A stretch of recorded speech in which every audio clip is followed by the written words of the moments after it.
one of the key things I think makes me very good at what I do is I help people imagine themselves, reimagine or imagine themselves for the very first time in spaces they never thought they could go to before. But I help clients really just understand areas that they're just not aware of, help them expand, their sight picture for what it is they think they can do. And I find that once people see themselves in a different light, they can reimagine themselves in a different space, maybe the same role, doesn't really matter. Yeah, all of a sudden that confidence goes up, so I can relay my own experiences as well as, other clients' experiences to help them kind of bridge that gap to the next opportunity. Welcome to the EQ Gangster podcast, where you will learn practical tools to grow your mental and emotional health and intelligence to be the best version of yourself, both at work and at home. It is real, raw, and transformational. The journey of emotional growth isn't easy, but it's worth it. I believe in you.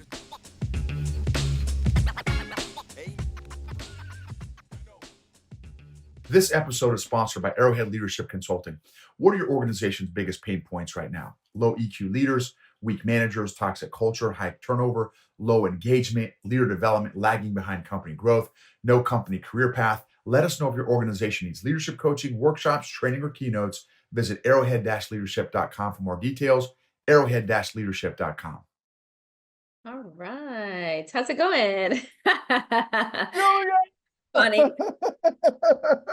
It's so good to meet you. You too. How's it going today? It's amazing. Nice, nice, nice. Yes, it's Yeah, Monday. Or it's my Monday today. I totally forgot it was Monday. I was like, wait a minute, I've been traveling all over the place. So that's it's my great. Monday. Yeah, but it's great to connect. Nice. Yeah, likewise. I love your hair. Thank you. I like your beard. I was saying, I think it's your new Oh. style right now. You're rocking it, man. Oh, I've got so my niece Uh-huh. and nephew occasionally they'll rock fros, and I always Oh. tell them I'm jealous because I can't rock a fro. And what? So when I go back to Jamaica, is the only time I'll wear my hair fully out. Because I Okay. have an aunt over there, and I can literally just stop by and just get my hair done. I hate doing my hair. Like, I'm so low maintenance. I don't know how to wear makeup. I don't know how to do anything like that. So as low maintenance, I just pin it back, call it a day. It's beautiful. It's Oh, beautiful. thank you. Thank you. Yeah. So you're from Jamaica? Yes, I'm in Jamaica. I'm from Jamaica, but I live in the Dominican Republic. I had to get back to the Caribbean ASAP. No So way. about 3 years now. I've been about 3 years ago. I started living here permanently, and about 2 years, I fully like, okay, I'm done. I'm going home. No I'm going way. back to the Caribbean region. So I'm only an hour from the from Jamaica. Just a quick flight over. Perfect. Okay. Yeah, So yeah. why the DR and not Jamaica?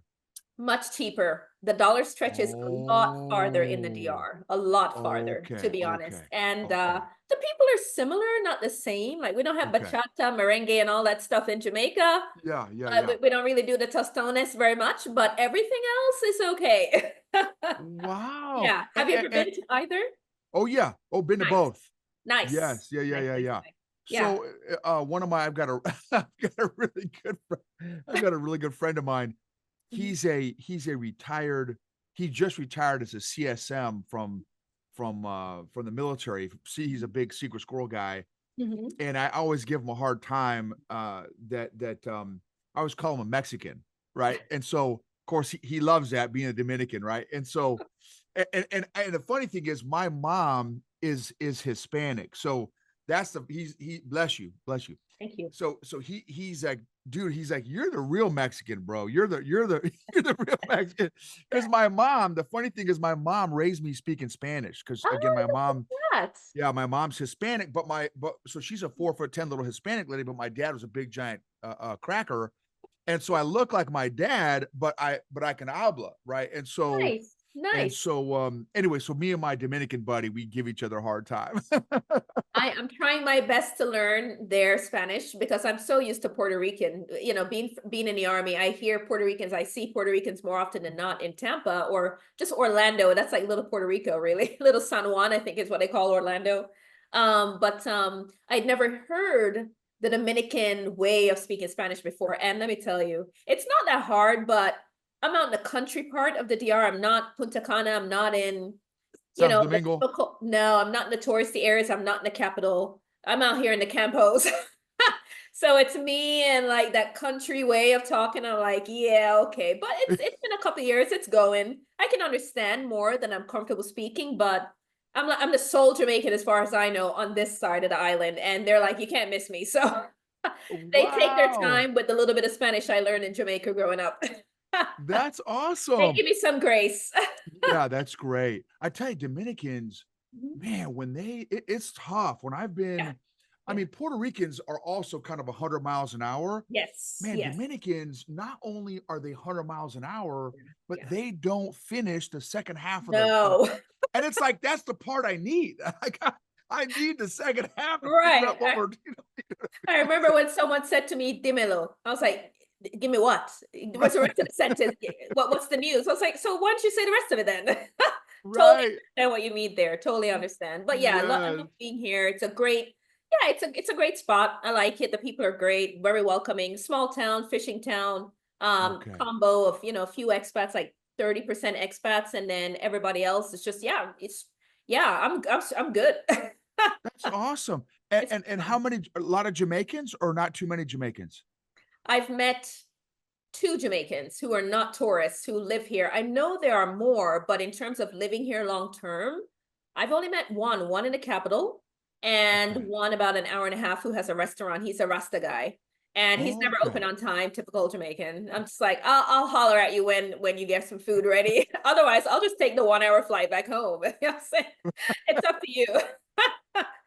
But That's it's been great. fun. But no, it's been great living here. Good experience. Yeah, I just wanted to get back to the Caribbean, see if I can make it a go on my own. Trying to be like you, trying to be like you, trying to be an entrepreneur and all that. So we'll see There how it you go. works out. Awesome. And Julia, when did you move to the DR? This was late 2020. The house was built, and then Wow. 2 years later, when was that? About, yeah, about this time. Yeah, about this time 2 years ago, November 2022. So it's been That's about two solid awesome. years, and my last year of working with an organization, I flew back in here a lot just to finish up, kind of Okay. the, what do you call it, the punch list items Yeah, with sure, new right. construction. Yeah, finish that Yeah, up on the sure. ground. So that was a lot of traveling in 2021.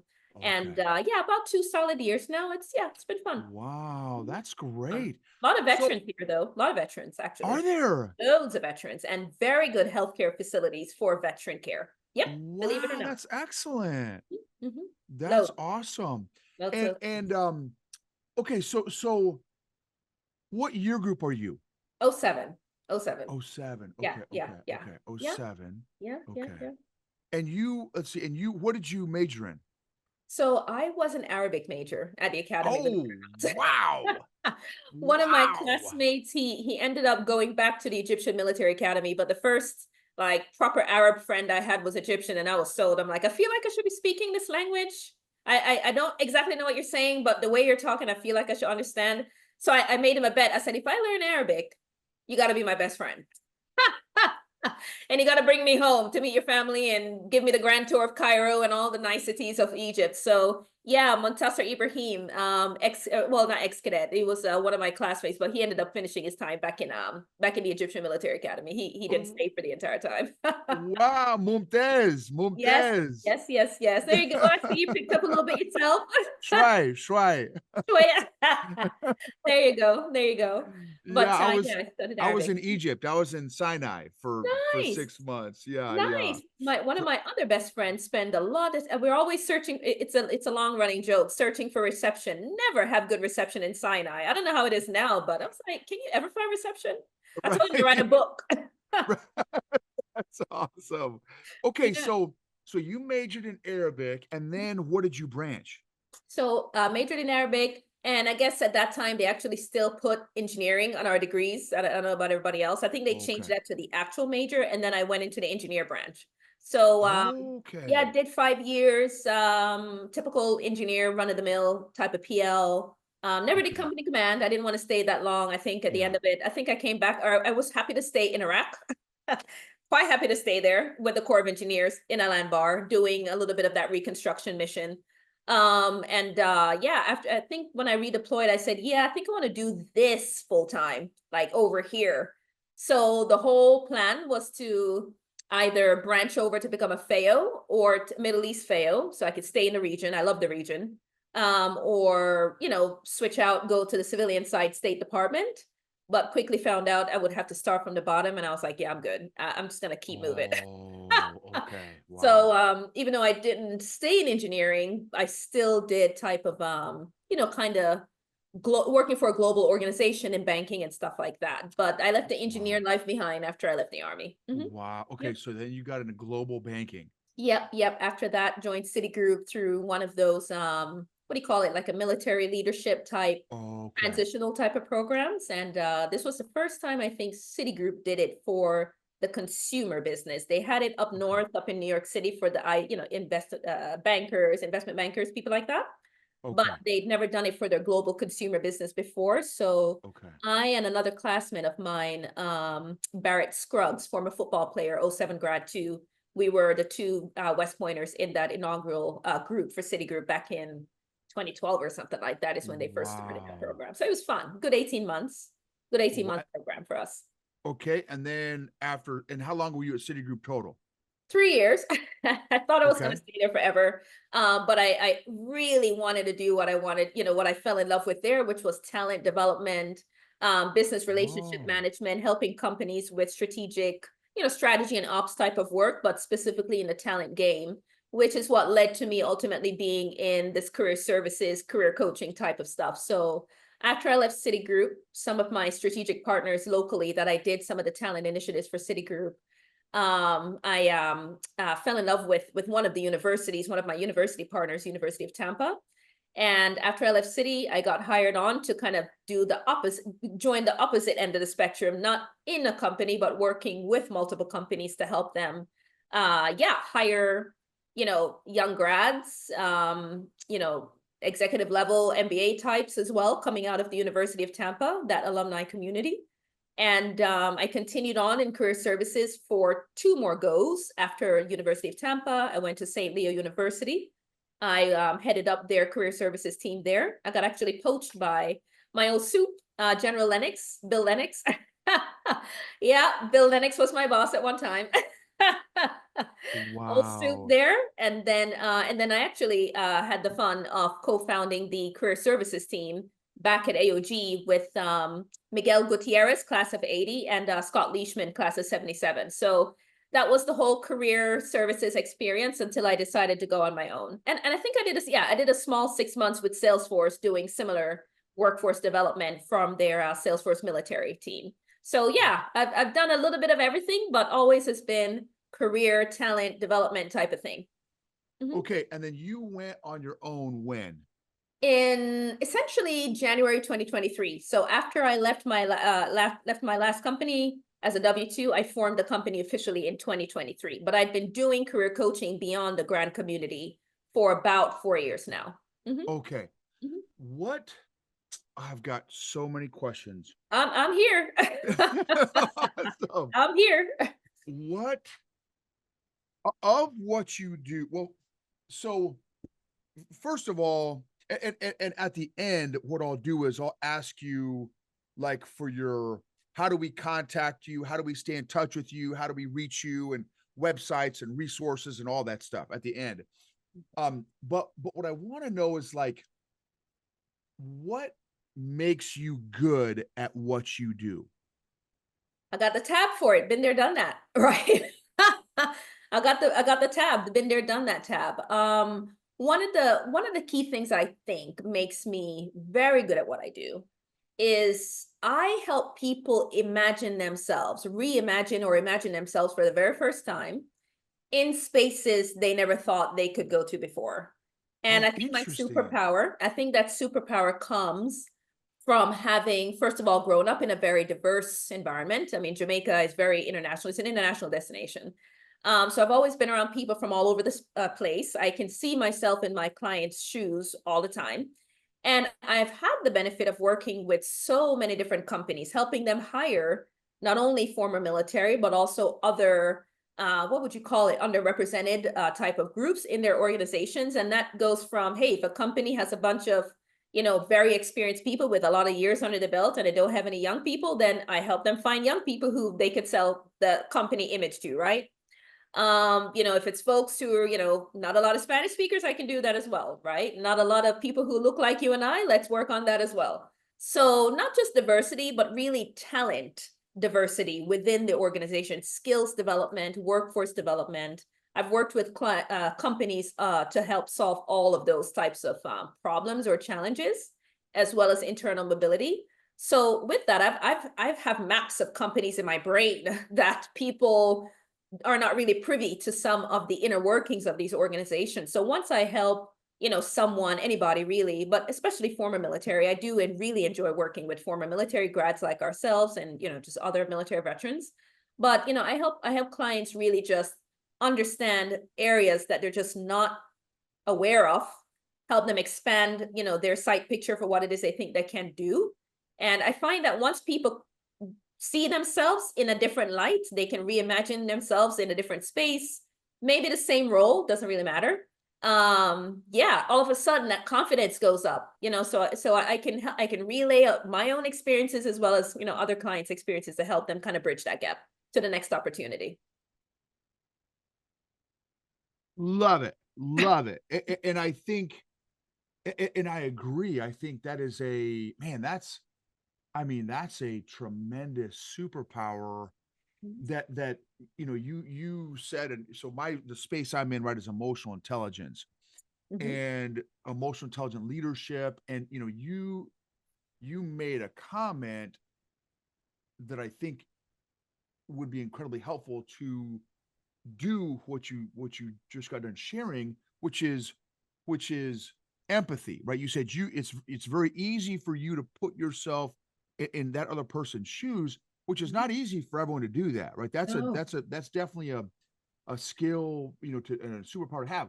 The next one is this. Okay, so this is good. Okay, so oh, this is good. So so let me throw this out at you and just see how this hits you, okay? Let's do like a role play. Okay, sure. Like a for real role play. So, and I'm gonna be this is a true story here. This is gonna be awesome. This is gonna be great, girl. Let's Okay. do it. Okay. So something, oh, let's see. Let me see if this is good. This is good. Okay. So something that I have struggled with, myself, is seeing myself at the next level. Okay. Right? I've struggled with imposter syndrome. I've struggled with self-sabotage. I've struggled with unworthiness, undeserving. I don't deserve. I just deserve to play in high school football. I don't deserve to play in the NFL. Right? That's kind of right. Gotcha. So, and I feel like when I have shared this on my podcast, that I'm not alone. There's a lot of people that struggle with what I struggle with. So how would you help me see, use your superpower to help me see what is possible for me? Like walk me through that journey. Right, that process, yeah. So, so whether it's you or anyone else, I focus on three things, right? Help the clients organize first and foremost what's going on in their brains, right? So let's unpack some of those past experiences, some of those things you spoke about, imposter syndrome, not really being able to show up as yourself, whatever that might be. Let's unpack that a little bit and get to a very clear understanding of why that is, how that is, what's at play there. Let's unpack and organize that. And then after that, let's set a target, right? So, if you stay doing those things, what's going to happen? And what are the ramifications of that? What are you missing out on? What are you giving up by not, whatever the other side of that coin might look like, And once we do kind of organize thoughts there, iron that out, get to a place where we can accept what is, the next step really is to, okay, let's see how we need to address those. Do we need to, talk to someone else? do we spend some more time working on those? And by the way, Noble, everyone, any client, they're in the driver's seat. I don't dictate, I don't prescribe. When it comes to coaching, which is unlike what I've done in the past, which is advising, I tell you the answer. Here, you've got the answer. I'm just a sounding board. I'm someone you can throw things at confidentially. I don't go mouthpiece off to someone else. So you can trust me. There's an innate trust there. As a fellow veteran, as a fellow practitioner in whatever the space is, more than likely I've done something similar. So anyway, going back to that, once we can unpack the thoughts, get to a common set of whatever that you can accept as reality, then we can start saying, okay, based on where we are right now, this is our current state, this is the status quo, where do we go from here? And the last thing is to mobilize our network, right? I'm a big believer, especially when it comes to career or any really sort of professional development. People really, are the distance between where we are and where we're looking to go. It's not an applicant tracking system, and it's really not a resume. In my opinion, I hate resumes. I wish we could just get rid of them and come up with some kind of fancy tool to just automatically match skills with with talent out there or opportunities out there. I think those things exist by now, but people really mobilizing our network, people we know, people in those secondary networks, and also people we've never met yet. We got to find them. We got to go where people we want to connect with hang out. That I call all of what we just discussed strategic networking, and then the coaching enables that to whatever it is your overall career goal or professional development goal or even life goal that might be. So I'm a certified career and the life coach to help bridge what people do career-wise with the rest of their life, everything else, the other like 90% of our life that actually matters. Wow, that's Yeah. great. That's Yeah. awesome. So what kind of who's your target audience? What kind of people need you? Who comes looking for you? Yep. Yep. So primarily, in terms of who, we've got anyone who is really mid-level and higher, right? That's really my sweet spot because, people with a little bit of experience or a lot of experience. I've been actually chatting with a lot of senior leaders right now who they've been there, done that, 15, 20 years in their organization and or in their field. And they've not had to look for an opportunity for a very long time. Maybe they've got a good 10, 15 years at one company. And they're at the point now where, boom, the world's changed, it's a completely new game. They have no idea how to job search. So more recently, there've been a lot of clients who've I've recently acquired who are in that category. Obviously, former military. I love, mid to upper level grads, other former military as well. I think that's my favorite because of it. I'm in their shoes. I've been there, done that as well. But yeah, those are really my sweet spots. Former military, but in other corporate leaders too, who are kind of mid-level and above, who've not really had to fend for themselves, sell themselves, or they don't know how to compete in today's very, very competitive environment. And people who are also looking to, let's say after they get that next job, to maintain in a very proactive way their actual career. So the conversation then shifts from career transition to now career management, full on. And they want a more active role in that as opposed to leaving it in the lap of the gods or companies at this point. Yeah, that doesn't necessarily work out anymore for a lot of people nowadays. Mhm. yeah, right, right. What have you found? And I reading through your LinkedIn, it's like you've helped, helped over 1,000 people, Yep. which is Yep. crazy. Yep. So what have you observed with so many data points?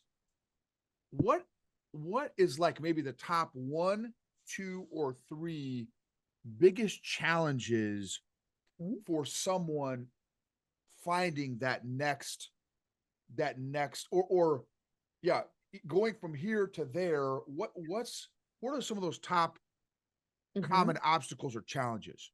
Yep, absolutely. So first and foremost, it's not the resume. Everybody thinks it's the resume. It's not. What I find, number one, is confidence, right? So speaking to what, a lot of what we just spoke about a while ago, a lot of people just aren't confident in themselves and their ability to communicate very effectively what it is that they've done and why it matters to that target audience of employers out there, or maybe it's a franchise opportunity or something, and they want to go the entrepreneurship route. They're just not really sure how to organize that story and communicate that effectively. So I'd say that's number one.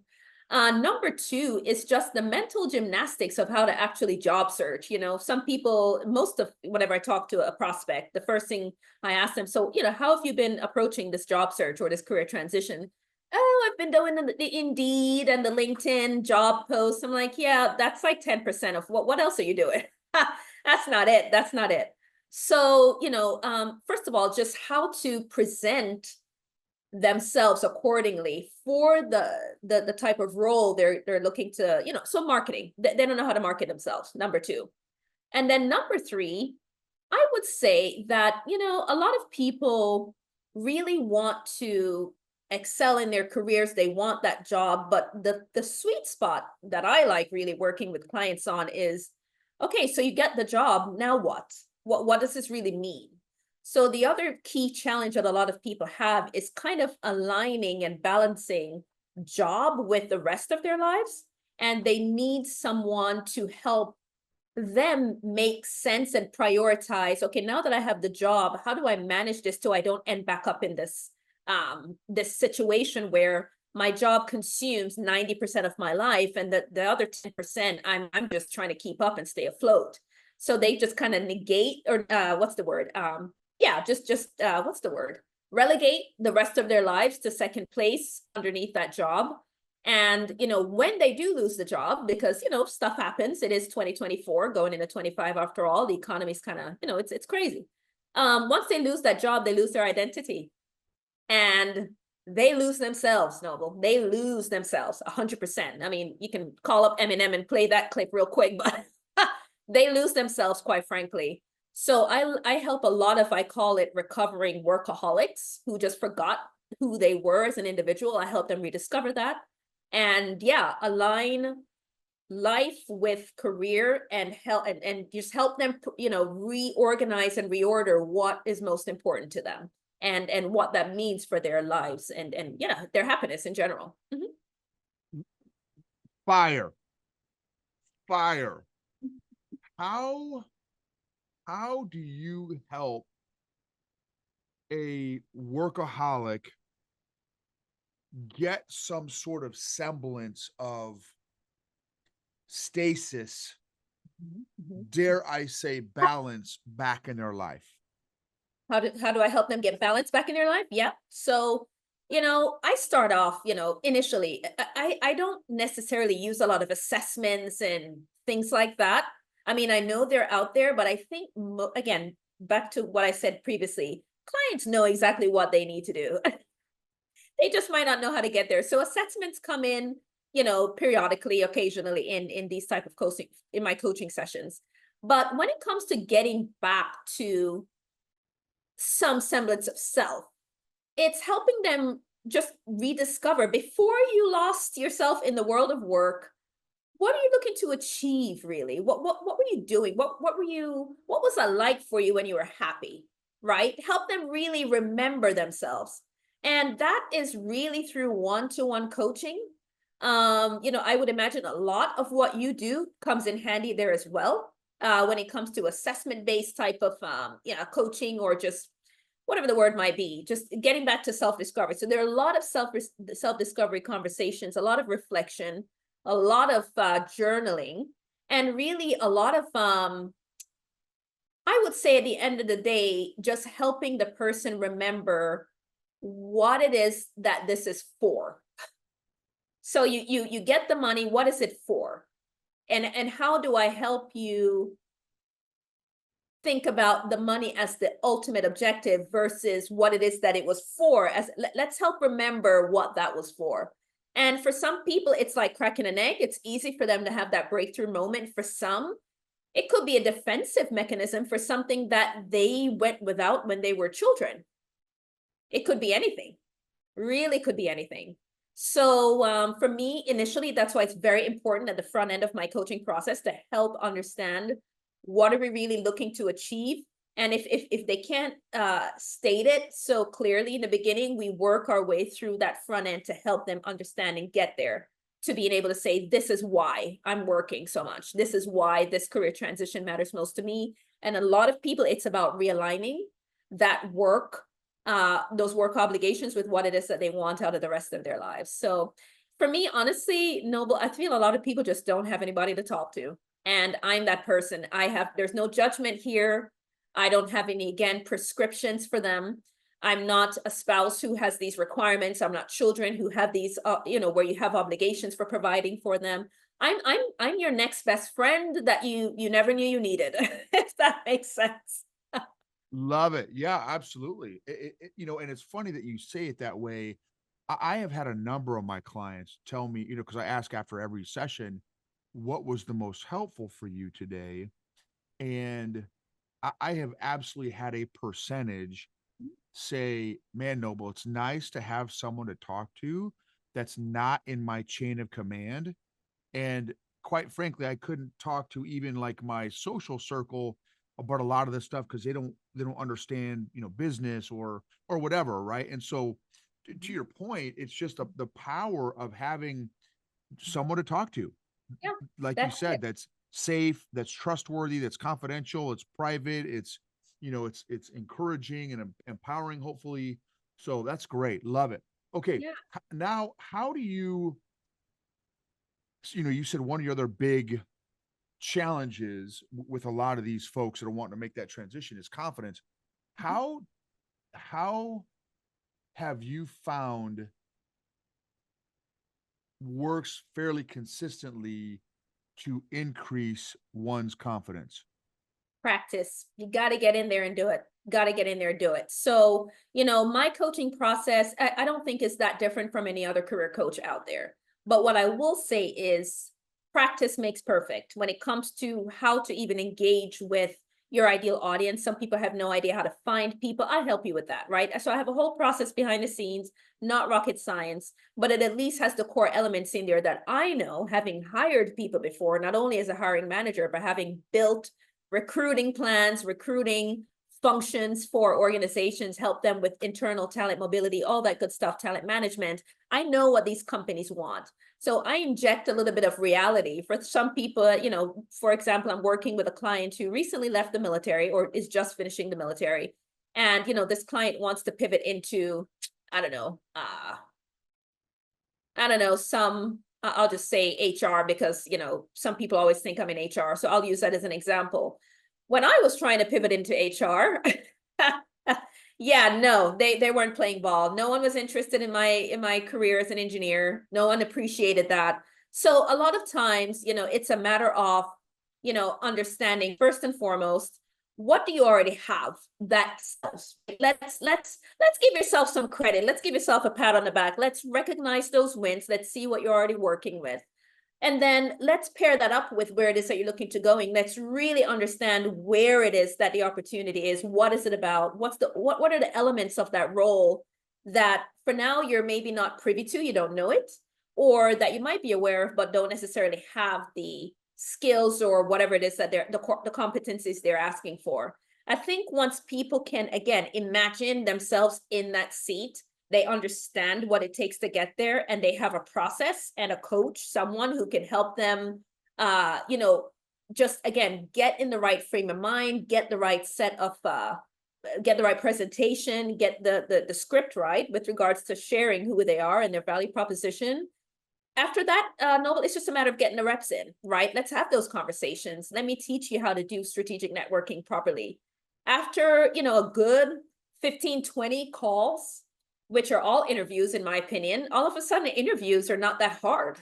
And clients come back and tell me that all the time. Oh, it wasn't that bad. It was just like another networking call. I'm like, oh, imagine that. So, it's all about education. I love education. I love helping people, again, rediscover themselves, rediscover their purpose, why of what it is or that this role or this next opportunity represents for them and their family potentially.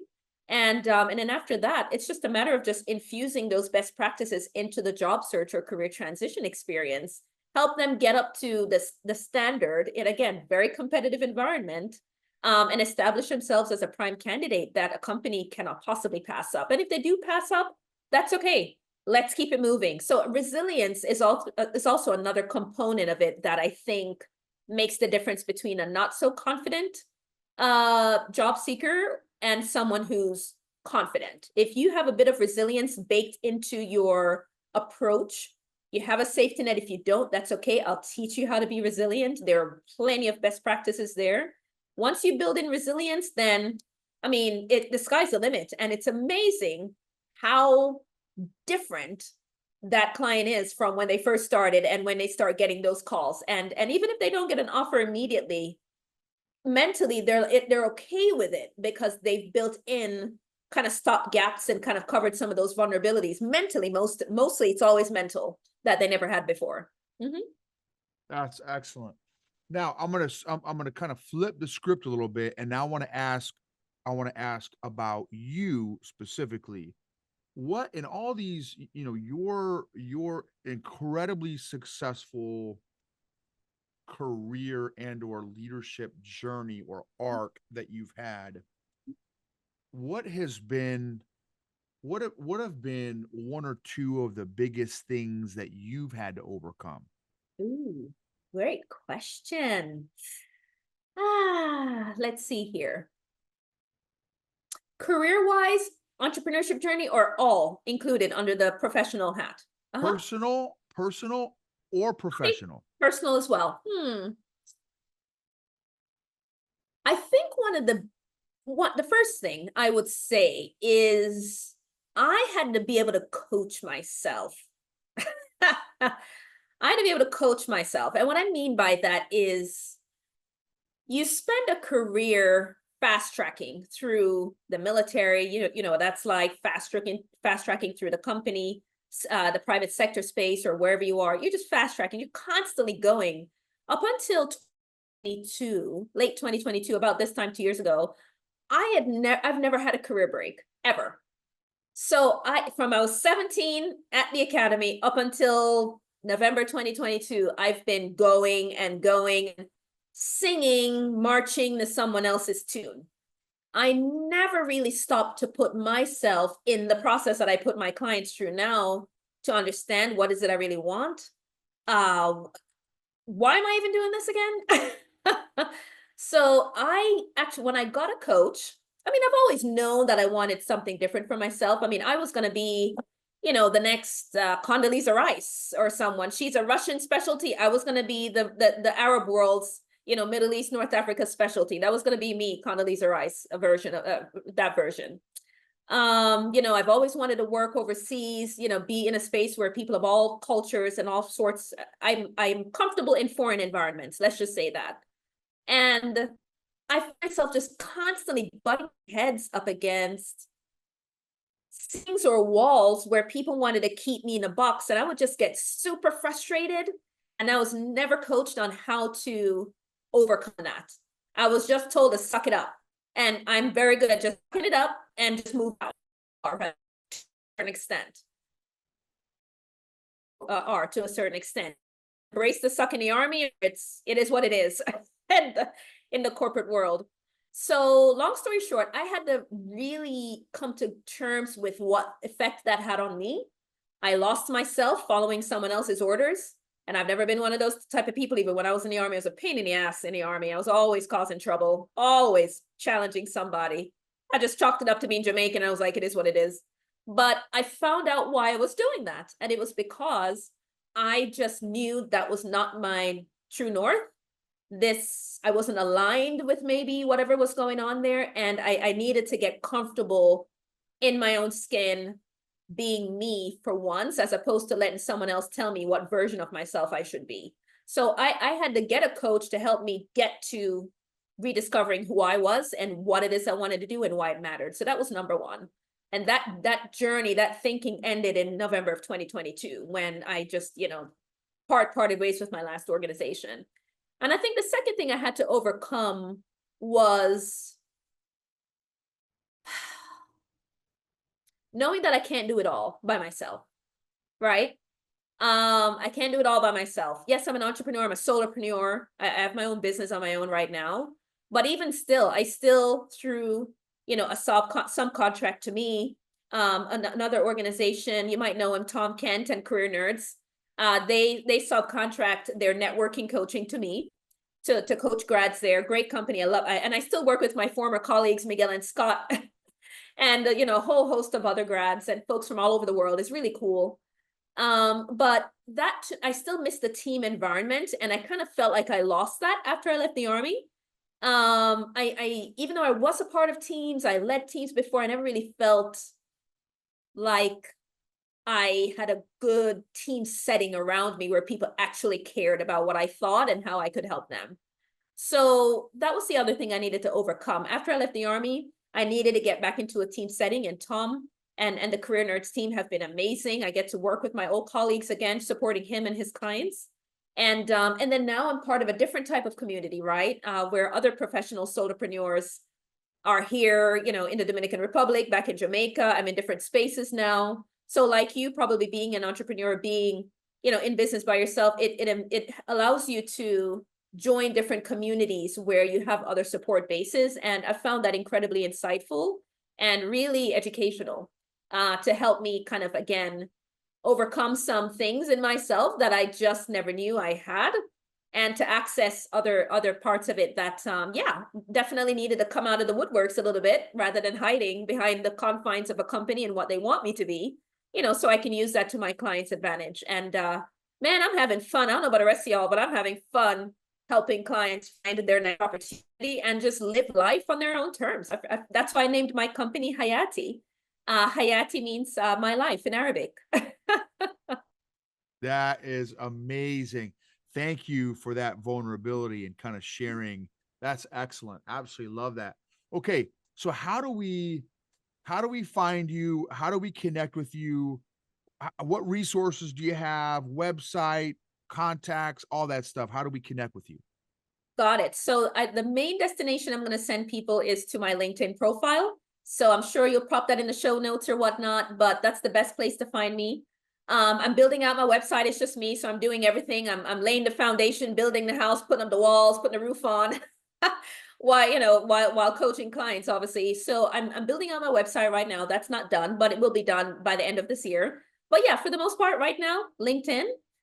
Resources, I have a great 1 hour, not a 1 hour, just a simple video that talks about putting the elements of a job search strategy and how strategic networking helps with that. So I'm going to be embedding that on my LinkedIn here in the next couple of weeks, and it will also be as a freebie on my website. And then, yeah, if anyone is interested in having a chat or just wants to explore how I could possibly help them, on my LinkedIn profile, there's also a book a free discovery call link that anyone, if they think that, they're on the market for something like this, they're more than welcome to book that and have an initial consultation with me where we can, maybe have a little breakthrough moment and help them on their way after that, whether or not it's going to be me helping them along that journey. Excellent. So, and for all the listeners, if you're listening on a podcast platform or YouTube, it's Julia Ruddock. So that's R-U-D as in Delta, D as in Delta, O as in Oscar, C-K, Julia Ruddock, and on LinkedIn, and definitely connect with her, y'all. And maybe you're not in a spot for a kind of a career transition, but maybe somebody, man, connect them with Julia, and I just think with your track record of helping over 1,000 people is just tremendous. And not just that, but also helping large companies come up with hiring strategies and, hiring templates and all that stuff. I mean, you've got both sides of the fence that you've sat on. Absolutely. And so your perspective is tremendous. And you've done it for some of the biggest, Biggest brands. Some big giant brands, some smaller brands, like all of the above, And even though I've been on the hiring side or on site inside of an organization doing that for them, and I'm now in coaching, I've also done it as an enabler. So I've worked with many of private partners, Enterprise Florida, chambers of commerce all over the place. Wow. economic development organizations, anyone who's in the business of talent development, mobility, and management, I've supported in some way, shape, or form, kind of that three-legged stool as a company, as a workforce partner, and now as a coach. So Wow. it's great work. I think the work never ends. And especially in an environment right now where there's so much churn and just a lot going on in the in the broader economy and just the career space right now. Yeah. I think it's never ending work. So the more people out there who can help, people navigate from point A to point B and get to a point where, yeah, they're comfortable and they can focus on just doing great things, the more the merrier. I think the world will be a better place. That's right. That's right. Thank you so much for your time and your insights, Julia. Very grateful for the wisdom that you shared with the audience. Likewise, I really appreciate this, and yeah, I'm looking forward to staying in up to date with all the stuff that you have going on. I think your space definitely need more people like you. So thanks so much for what you do, and I love it. I love it. Thanks so much for the opportunity as well. I appreciate it.